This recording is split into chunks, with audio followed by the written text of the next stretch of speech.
In the chapters of Genesis 25 through 37, we read about the story of Jacob and Esau. And I'm going to reread and recap kind of parts of it for time's sake today. I don't know if you've ever read Cliff Notes for some type of book that you were supposed to read. Instead, you read the Cliff Notes that kind of gave you all the high points.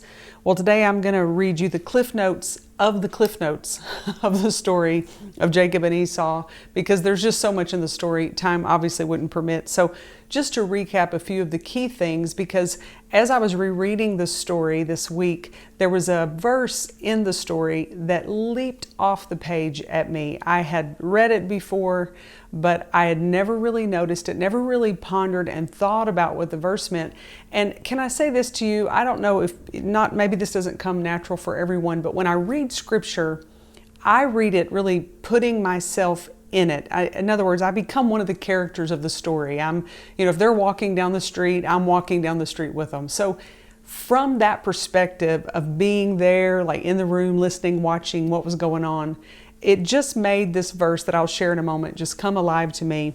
And so before we share that passage, I want to set up the story of what's happened when we come to this particular verse. So to recap the story, Jacob and Esau are twin brothers, and Esau is the oldest of the two.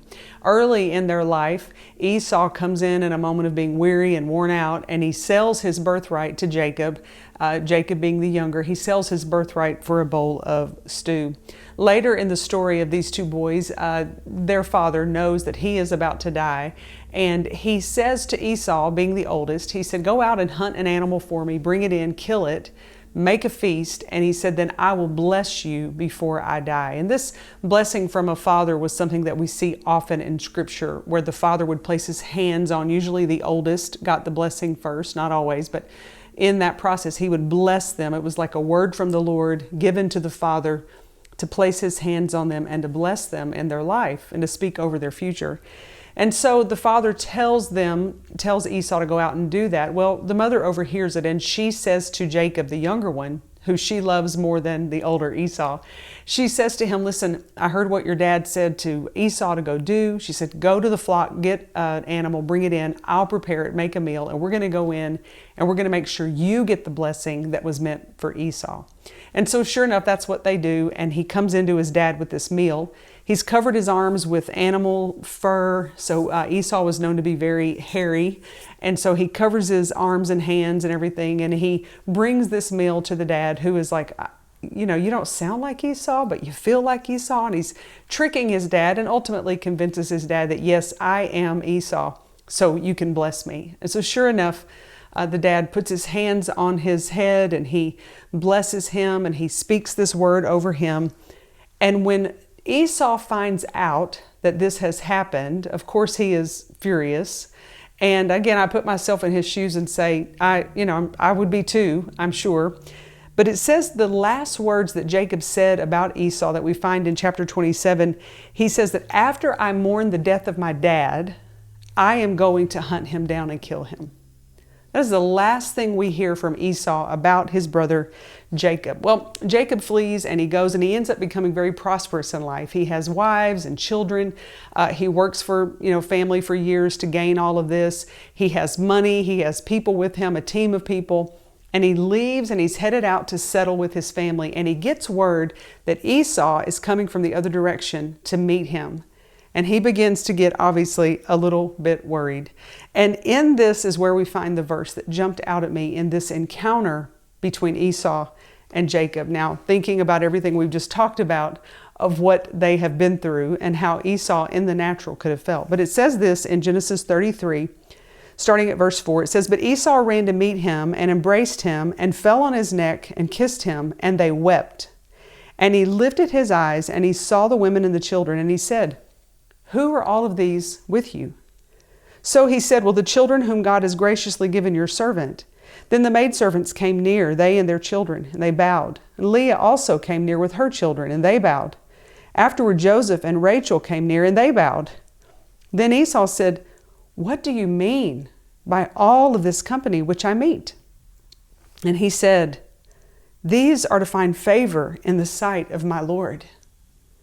And then this is the verse that jumped out at me like never before. "But Esau said to Jacob, I have enough, my brother. Keep what you have for yourself.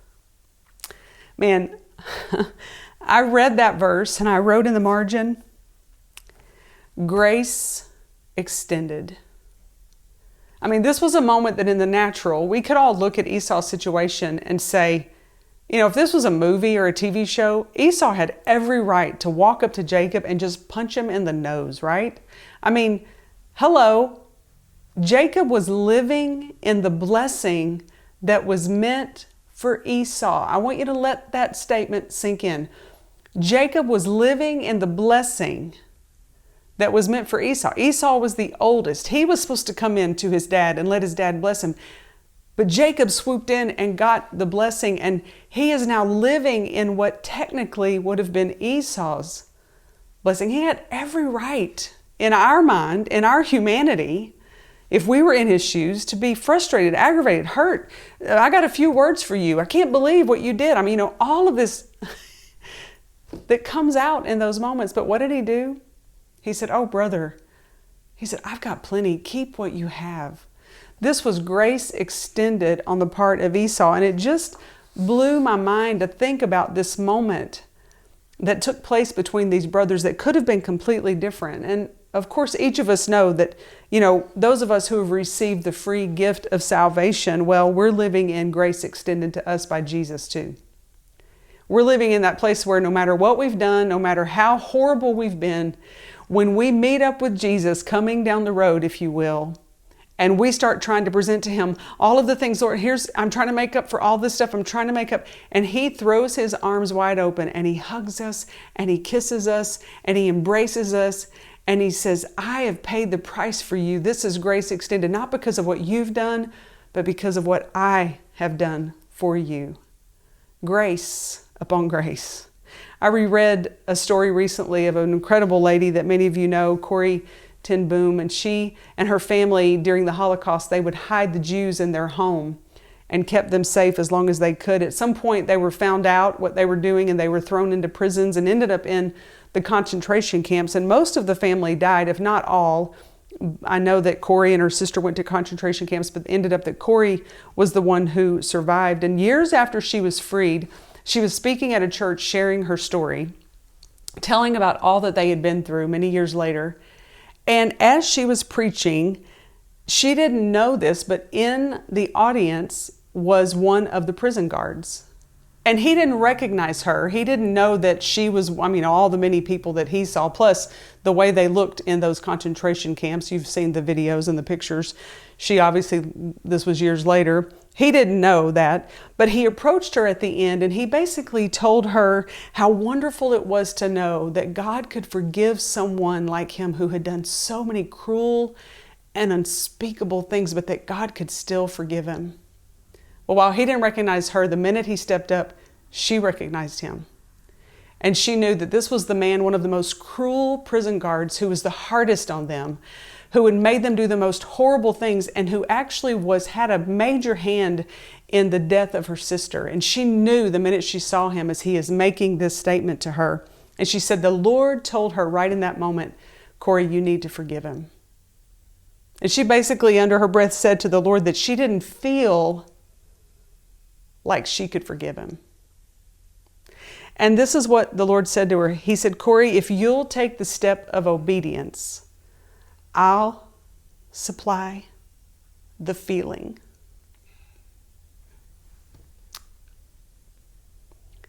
If you'll just obey, take the step of obedience, I'll supply the feeling. She goes on to make this statement, and I'm going to read it because it's exactly what she said. She said, as I took his hand, the most incredible thing happened. From my shoulder along my arm and through my hand, a current seemed to pass from me to him, while into my heart sprang a love for this stranger that almost overwhelmed me. And so I discovered, catch what she said, and so I discovered that it is not on our forgiveness any more than on our goodness that the world's healing hinges, but on his. When he tells us to love our enemies, he gives not only the command to do so, but the love with which to do it. Amazing. I wonder if today there's someone that you need to extend some grace to, knowing that you've had grace extended to you. And maybe we extend it not because they deserve it, but because God requires it. And maybe, just maybe, in extending that grace to someone today, you can be a part of a transformation in their life where they come back to Jesus, where they come in right relationship with Jesus Christ. Today, someone is waiting for grace.